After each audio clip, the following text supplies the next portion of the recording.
আসসালামু আলাইকুম। Right form verbs এর 21তম ক্লাস। আজকে টোটাল 21তম ক্লাস। আজকে রুলসটা বলবো hear, notice, see, smell, watch.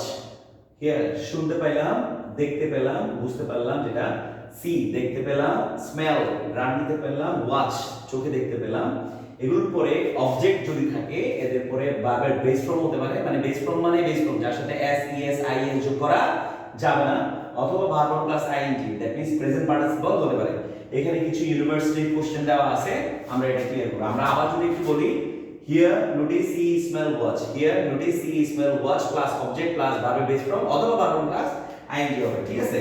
যেমন এখানে একটু উদাহরণ, আই স, সি এর পাস্ট টেন্স স, হিম। এই টু গো এখানে অপশনে দেওয়া আছে, রাজশাহী ইউনিভার্সিটি আসছে। এটার উত্তর দুটো হতে পারে, একটা হচ্ছে গো অথবা গোইং। গো অথবা গোইং, বোথ রাইট, ঠিক আছে? যেমন দে হার্ড, শুনতে পেল, the girl dash, the girl to sing এর জায়গায় কি হবে? সিং অথবা সিঙ্গিং, সিং অথবা সিঙ্গিং, এটাও রাইট।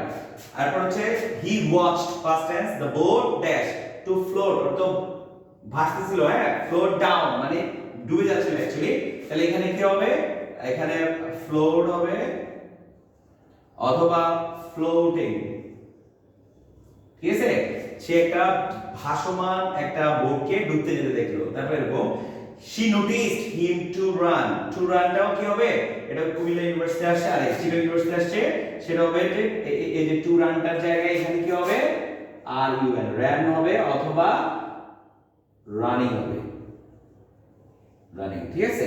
সো আমরা বলতে পারলাম hear notice, see, smell, watch. আমি আবার বলতেছি, hear notice, see, smell, watch. এদের পরে অবজেক্ট থাকলে ভার্বের বেস ফর্ম হতে পারে। বেস ফর্ম কিন্তু আমি আবার বলতেছি, বেস ফর্মের সাথে কিন্তু S E S I S যোগ করা যায় না। প্রেজেন্ট ফর্মের সাথে S E S I S যোগ করা যায়। তারপরে অথবা ভার্ব প্লাস আইএনজি, তারপরে hear notice, see, smell, watch. এদের পরে অবজেক্টের পরে ভার্ব হতে পারে অথবা ভার্ব প্লাস আইএনজি হতে পারে। এখানে কতগুলো উদাহরণ দেওয়া আছে।